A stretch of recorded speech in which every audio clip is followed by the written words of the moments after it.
এই দেখো, তুমি এখনো রেগে আছো আমার উপর। আমার রাগতে বয়ে গেছে আপনার ওপর। তুমি কিছুতেই বুঝছো না, খরচ বাড়ছে, আয় না বাড়লে চলবে কি করে? বিদেশে আমাকে যেতেই হবে। সব বুঝেছি, সব বুঝেছি। আপনার আমাকে অসহ্য লাগছে, তাই আপনি বিদেশে যাচ্ছেন, তাই তো? তুমি আমায় ভুল বুঝছো, রাজ্য চালাতে অর্থের প্রয়োজন আছে। কেন এতদিন রাজ্য বুঝি চলছিল না? এতদিন যেভাবে চলছিল সেভাবেই চলবে। সময় পাল্টাচ্ছে, এখন শুধু সিংহাসনে বসে থাকলেই চলে না, দেশ বিদেশ ঘুরে দেখতে হবে কিভাবে রাজ্যের উন্নতি হয়, লাভ হয়, সেই নিয়ে নতুন করে ভাবতে হবে। তার মানে আপনি ঠিক করে নিয়েছেন আপনি যাবেন, তাই তো? হ্যাঁ। আর যতদিন আপনি না থাকবেন এখানে কি হবে ভেবে দেখেছেন মহারাজ? কে সামলাবে সব?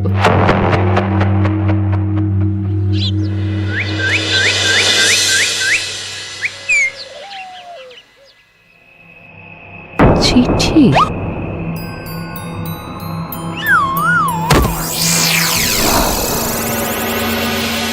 আমি অনেক ভেবে দেখলাম, আসলে এসব সিংহাসন, ক্ষমতা, প্রতিপত্তি অর্জন করা আর রক্ষা করার জটিলতার চেয়ে বাকি জীবনটা শান্তির সাথে বনে কাটিয়ে দেওয়াই ভালো।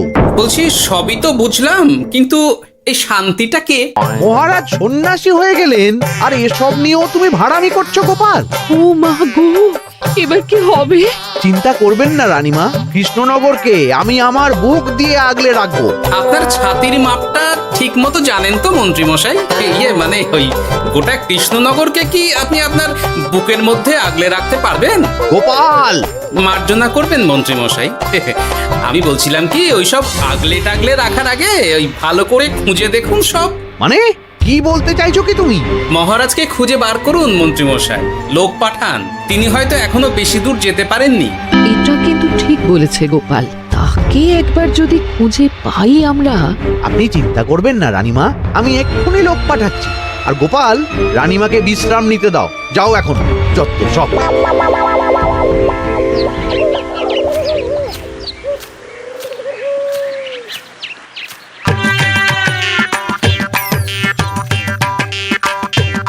কই গো, গেলে কই? এক ঘুরি জল দাও দেখি। ওই জলই খেতে হবে, শুধু জল। ঘরে এক দানাও চাল নেই। এই বাজারে না গেলে আজ হরি মটর। রাজ্যে রাজা নেই আর তুমি ঘরে চাল নেই বলে চিল্লামিল্লি করছো, চত্ব সব। ও মা গো, মহারাজ রাজ্যে নেই তো গেলেন কই? বনবাসে। সে কি গো, এবার কি হবে তাহলে? কপালে যা লেখা আছে তাই হবে, আর কি। এই তোমার চাকরিখানা থাকবে তো? না থাকলে বাটি হাতে বেরোবো, চিন্তা কি?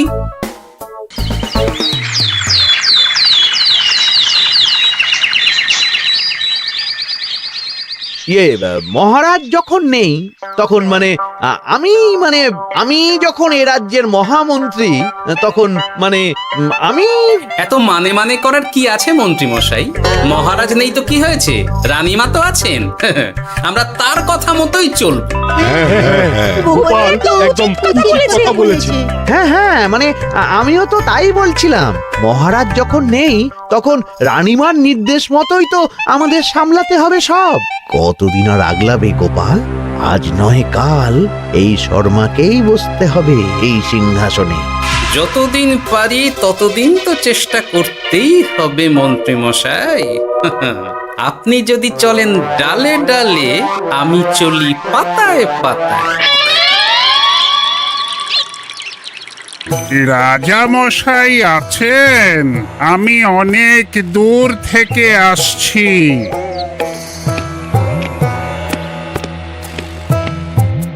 মন্ত্রীমশাই, একজন সাধু এসেছেন রাজামশাইয়ের সঙ্গে দেখা করতে। বলছেন অনেক দূর থেকে এসেছেন। জানো না মহারাজ এখন নেই? যাও, চলে যেতে বলো ওকে। মহারাজ নিরুদ্দেশ। এই মুহূর্তে সত্যিই যদি কোনো প্রাজ্ঞ সাধু বাবা রাজবাড়িতে তার পায়ের ধুলো দেয়, বলা তো যায় না যদি মহারাজের হদিস তিনি দিতে পারেন। ঠিক, একদম ঠিক বলছেন পণ্ডিত মশাই। বেশ বেশ, ডেকে আনো তাকে, দেখি সে কি বলে। মহারাজ, আমার প্রণাম নেবেন।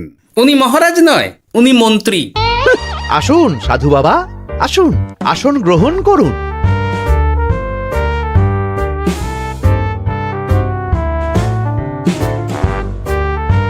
এ কি করলেন সাধু বাবা? এটা তো মহারাজের সিংহাসন। আপনার জন্য আমি অন্য আসনের ব্যবস্থা করে দিচ্ছি, আপনি বরং সেখানে বসুন। ওহ,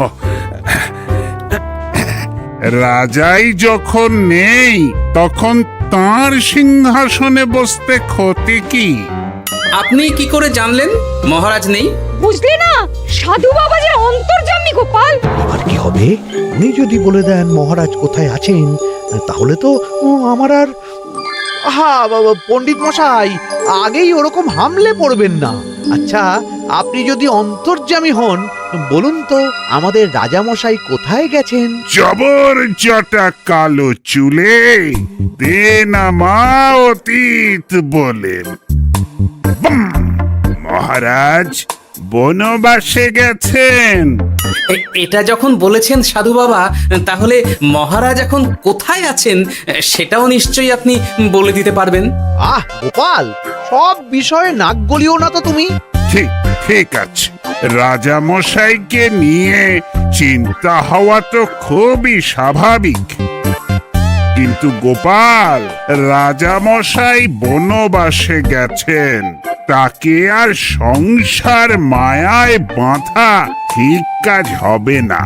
এ আপনি কি বলছেন সাধু বাবা? মহারাজ না থাকলে রাজ্য চলবে কেমন করে? নতুন রাজা নির্বাচন করতে হবে। এই তো খেলা জমে গেছে, একে দিয়েই কাজ হবে মনে হচ্ছে। সাধু বাবা, এসব নিয়ে নয় পরে আলোচনা করা যাবে। এই কে আছো, সাধু বাবার পা ধুইয়ে দাও ভালো করে। না, বিষয়টা ঠিক সুবিধের মনে হচ্ছে না। আহা মন্ত্রী, করেছ কি? আমি সাধু মানুষ, এত খেতে পারি কি? ও বললে হবে না সাধু বাবা, আপনার জন্য নিজে দাঁড়িয়ে থেকে মহারাজের খাস হালুই করকে দিয়ে রাঁধিয়েছি সব। এ দেখুন না একটু, অমৃত অমৃত। বেশ বেশ, এত করে বলছো যখন, বাহ বাহ, চমৎকার চমৎকার। আমি জানি তো যে এমন খাবার আপনি আগে কখনো খাননি। তা বটে বটে, ভেবেছিলাম কটা দিন বিশ্রাম নিয়ে চলে যাব। এখন দেখছি যা আদর আতিথেয়তা শুরু করেছো তোমরা, তাতে তো মাস কয়েক কাটিয়ে না গেলে আমারই লোকসান হবে। থাকুন না, থাকুন, যতদিন ইচ্ছা থাকুন। আমার ইচ্ছা অনুযায়ী সব চললে তো ওই গোপালের জায়গায় আপনাকেই সবার মহারথী করে রেখে দিতাম চিরকাল। এসব কি বলছো মন্ত্রী? কেন, পরিকল্পনাটা মন্দ নাকি? আমি হব এই রাজ্যের নতুন রাজা, আর আপনি হবেন আমার রাজসভার প্রধান মহারথী। বটে, কাজটা খুব একটা কঠিন না। মহারাজ বনবাসে, আর আপনি নিজেই তো বললেন তাকে ফিরিয়ে আনাও ঠিক হবে না। তাহলে তা বলেছি, কিন্তু বাকি অন্যান্য সভাসদেরা আছে, তারা তো। আরে ছাড়ুন তো ওদের কথা। আকাশে হাত ছড়িয়ে আর একবার মন্ত্র করে নেবেন, বলবেন এই রাজ্যের রাজা হওয়ার ক্ষমতা একমাত্র আমার মধ্যেই আছে। ব্যাস, সবাই মানতে বাধ্য। তারপর আমার একটা হিল্লে হয়ে গেলে আপনারটার ব্যবস্থাও আমি করে দেব, বুঝলেন? বুঝলাম, একেবারে জলের মতো পরিষ্কার। ব্যাস, কালই তাহলে কাজ শুরু করে দিন। বেশি দেরি করে তো লাভ নেই। বলা তো যায় না, মহারাজের যদি রানীমার জন্য মন কেমন করে, রাজ্যে ফিরে আসে, ওসব হওয়ার আগেই সেরে ফেলতে হবে সব কাজ। রাজা হওয়ার খুব তাড়া দেখছি তোমার মন্ত্রী। ওপরে ওঠার ইচ্ছা কার না থাকে বলুন তো সাধু বাবা? আর মাত্র কটা দিনের অপেক্ষা, ব্যাস, তারপরেই এই সিংহাসনের মালিক হব আমি।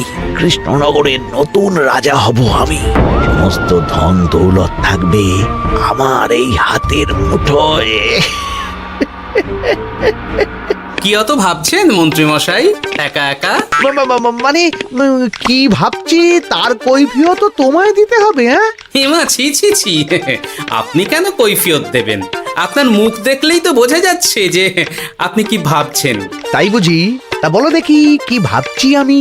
আপনি ভাবছেন ওই কৃষ্ণনগরের সিংহাসনের কথা। শুনে ফেললো নাকি সব? আপনি ভাবছেন আমাদের মহারাজের কথা, তাকে কিভাবে ফিরিয়ে আনা যায় সেই কথা, তাই না? মহারাজকে যে আর ফিরিয়ে আনা যাবে না,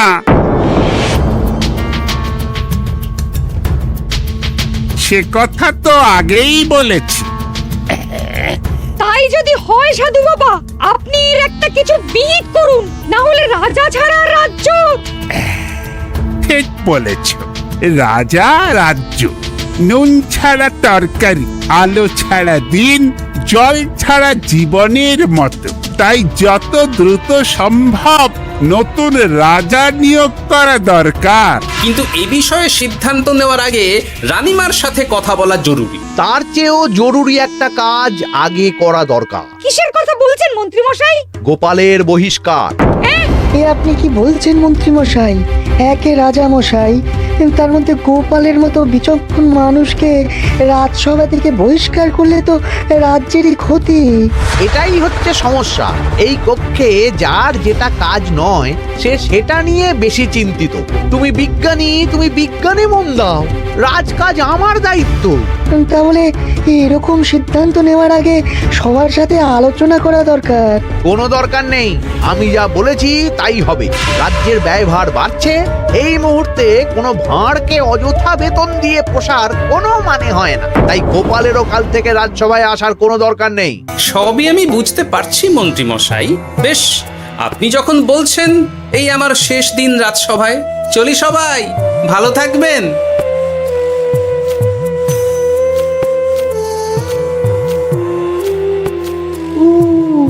এত সহজে যে বেটা মাঠের বাইরে চলে যাবে বুঝতেই পারিনি আগে। এবার আমার আর সিংহাসনের মাঝে নেই কোনো বাধা, নেই কোনো কাটা। তুমি চিন্তা করো না, আমি নিজে মন্ত্রীর সাথে কথা বলবো। না না রানীমা, সেসবের দরকার নেই। মহারাজ ছাড়া রাজবাড়ি শূন্য শূন্য লাগে, আমারও মন লাগছে না এখানে। বেশ, যা ভালো বোঝো তাই করো, তবে ডাকলে এসো কিন্তু। হ্যাঁ রানীমা, নিশ্চয়ই আসবো। এখন আমি চলি। যাক, এই কদিনে মাথাটা খেলানোর সময় পাওয়া যাবে একটু, না হলে কেমন যেন গুলিয়ে যাচ্ছে সব।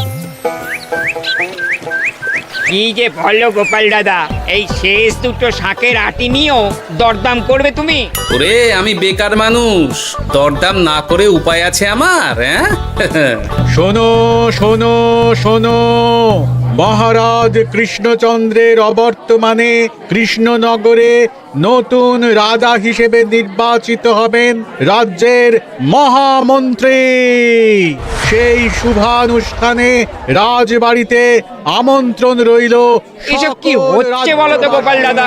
ভিতরের খবর আছে নাকি কিছু? না গো ভাই, তুমিও যা জানো আমিও ততটুকুই জানি। ও গোপাল দাদা, ব্যাপার কি? এ সময় এখানে কি চাই? রানীমার জরুরি তলব, এখনই ওই রাজবাড়ি যেতে হবে তোমাকে। কিন্তু আমার যে বাজার হয়নি এখনো। আরে ওসব বাজার টাজার পরে হবে, তুমি এখন আমার সাথে চলো তো। মন্ত্রীকে আমি বিশ্বাস করেছিলাম, ও যে এইভাবে বিশ্বাসের সুযোগ নেবে আমি একদম বুঝতে পারিনি। আমাদের এক্ষুনি অন্যান্য সভাসদদের সাথে কথা বলা দরকার রানীমা।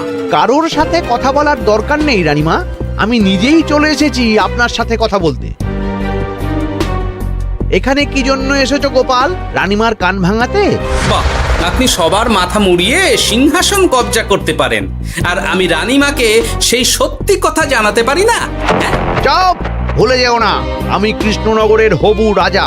মুখ সামলে কথা বলবে আমার সাথে। এসব কি হচ্ছে মন্ত্রী মশাই? রাজা মশাই নেই, সেই সুবাদে এ কি শুরু করেছেন আপনি? আমায় আপনি ভুল বুঝবেন না রানীমা, আমার হয়ে যা বলার সাধু বাবাই আপনাকে বুঝিয়ে বলবে সব। উনি আর কি বোঝাবেন? কতদিন এসেছেন উনি, কি জানেন এই রাজ্যের বিষয়ে? সাধনা মা, সবই সাধনা। সাধনার জোর থাকলে সব কিছুই জানা যায়। ভূত ভবিষ্যৎ অতীত সব। সেই জোর থেকেই বলছি মা, মন্ত্রীর কপালে আমি জ্যোতি দেখতে পাচ্ছি। মন্ত্রী যদি রাজ্যের রাজা হয়, এ রাজ্যের উন্নতি কেউ ঠেকিয়ে রাখতে পারবে না। আপনাদের একটা কথাও বিশ্বাস করি না আমি, এসব আপনাদের ষড়যন্ত্র। এ আপনি ভুল করছেন রানীমা। যা হোক, যে কথা আমি বলতে এসেছি, রাজা যখন আমি হচ্ছি তখন তো আমাকে এই প্রাসাদেই থাকতে হবে, ফলে আমার স্ত্রীকেও এখানে এসেই থাকতে হবে। সে তো আর একা থাকতে পারবে না, তাই আপনি যদি এই ঘরটা ছেড়ে দিতেন। কিন্তু মন্ত্রীমশাই, এ তুমি কি বলছো মন্ত্রী? এখানে না থাকলে রানীমা থাকবেন কোথায়? আর আমি তো এমন কোন বিধান দিইনি যে রানীমাকে অন্যত্র পাঠাতে হবে। সবকিছুর জন্য তো আপনার বিধান দরকার নেই সাধু বাবা, এ আমার নিজের বিধান। আমি রাজা হব, আমার স্ত্রী রানী হবে, তারও তো অধিকার আছে রানীর মতো থাকার, রানীর মহলে থাকার। আপনার ব্যবস্থা আমি অন্যত্র করে দেব রানীমা, আপনি কিচ্ছু ভাববেন না। হাজার হোক, আপনি আমাদের প্রাক্তন মহারাজের স্ত্রী বলে কথা। কি বলো গোপাল? আমার মনটা আসলে অনেক অনেক বড়, তোমরা খালি দেখতে পাও না সেটা। কাজটা কি আপনি ঠিক করলেন মন্ত্রীমশাই? শোনো গোপাল, আমাকে ঠিক ভুল বোঝাতে এসো না তুমি, বরং কাল সময় মতো চলে এসো। কৃষ্ণনগরের নতুন রাজার রাজ্যাভিষেকের জন্য মহাভোজের আয়োজন হবে। যতদিন পাচ্ছ খেয়ে নাও পেট ভরে।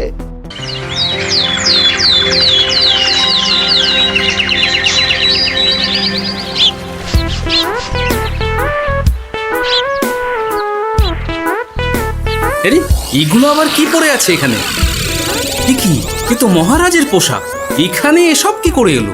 তাহলে কি মহারাজ? না না না, হিসেবটা কেমন যেন ওলট পালট হয়ে যাচ্ছে। সময় তো হয়ে গেল, নতুন মহারাজকে ডাকুন এবার। এসে গেছি, এসে গেছি। আসুন মন্ত্রী মশাই, আসুন। মুকুট নিয়ে দাঁড়িয়ে আছি আপনার মাথায় পরাবো বলে। সাধু বাবা, এবার মহারাজ বলা অভ্যাস করুন। মহারাজ। মহারাজের হদিশ পাওয়া গেছে মন্ত্রীমশাই, মহারাজের হদিশ পাওয়া গেছে। এই কি স্বপ্নেছে কথা? মহারাজের হদিশ পাওয়া গেছে মানে কোথায় মহারাজ? না না, মহারাজ না, মহারাজের পোশাক পরে আছে পুকুরের ধারে। আমার মনে হয় তিনি ওই পুকুরে ডুব দিয়ে নিরুদ্দেশ হয়ে গেছেন। ও তাই বলো? তা বেশ তো, প্রাক্তন রাজার জন্য না হয় কিছুক্ষণ নীরবতা পালন করে নেব আমরা, ব্যাস। আপনি কি বলছেন মন্ত্রী মশাই? মহারাজ সত্যি ওই পুকুরে ডুব দিয়েছেন কিনা সেটা তো তুলিয়ে দেখা দরকার একবার। সেসব হবে আমি রাজা হওয়ার পর। নিন সাধু বাবা, মুকুট পরান। কিন্তু মন্ত্রীমশাই, আরো একটা দুঃসংবাদ আছে যে। ও আবার কিসের দুঃসংবাদ? মহারাজ যে পুকুরে ডুব দিয়েছেন সেই কথা বলতেই রানীমা অজ্ঞান হয়ে গেছে। তুমি যে কি করো না গোপাল, শুভ সময়ে অশুভ একটা সংবাদ দিয়ে দিলে তো সব বরবাদ করে। এই কে আছো? গ্রেপ্তার করো গোপালকে। তার আগে তোমায় গ্রেপ্তার করা হবে। এত বড় সাহস তোমার? হবু রাজাকে গ্রেপ্তার করার কথা বলো তুমি? আজ তোমার একদিন কি আমার একদিন। কিসের হব রাজা? আমি কৃষ্ণনগরের আসল রাজা। হ্যাঁ, আমি। কি মহারাজ, আপনি? হ্যাঁ, আমি অনেক দিন ধরে তো তোমার বাড়বাড়ন্ত দেখলাম, আজকে খেলা শেষ। কিন্তু গোপাল, রানী কোথায়? কেমন আছে সে? এক্ষুনি তার কাছে আমাকে নিয়ে চলো। রানীমা ভালোই আছে মহারাজ, কিচ্ছু হয়নি তার। কিন্তু তুমি যে বললে রানী অজ্ঞান হয়ে গেছে। এটুকু মিছে কথা না বললে যে আপনার লুকোচুরি খেলাটা এত সহজে শেষ হতো না মহারাজ।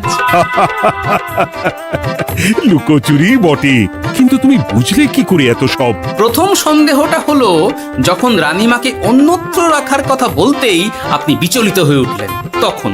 তারপর পুকুর পাড়ে আপনার পোশাক। ব্যাস এটুকুই, আর কিছু নয়। আর প্রথম দিন রাজসভায় এসেই সোজা সিংহাসনে চড়ে বসা, ব্যাস। একে একে 2 আর 2 2 4 করে ফেললাম। তারপর মনে হলো রানীমার প্রতি টান ফিরিয়ে আনতে পারে আপনাকে আপনার আসল রূপে। তাই এই মিছে কথা। অধমের অপরাধ মার্জনা করবেন মহারাজ। গোপাল, তোমার তুলনা নেই। কিন্তু মহারাজ, আপনি কেন এই ছদ্মবেশ নিয়েছিলেন তার আসল উদ্দেশ্যটা কিন্তু এখনো আমার কাছে পরিষ্কার হয়নি পুরোটা। আসলে আমি পরীক্ষা করছিলাম, বুঝলে, কিসের পরীক্ষা মহারাজ? যে আমার অনুপস্থিতিতে কে এই রাজ্য চালাবে তার পরীক্ষা। এবং আমি ঠিক করেছি যে কদিন ব্যবসার কাজে আমি বাইরে থাকব, ততদিন রানীর পরামর্শ মতো সমস্ত কিছু সামলাবে গোপাল।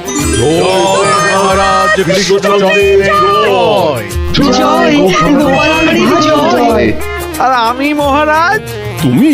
তুমি থাকবে পেয়াদা। এ কি শুধু জল আর ভাত? আগেই বলেছিলাম বেশি বেরো না, রাজা হবেন। এখন খাও খাও, জল ভাত খাও। চেষ্টায় তুমিও আমাকে ভুল বুঝলে গিন্নি।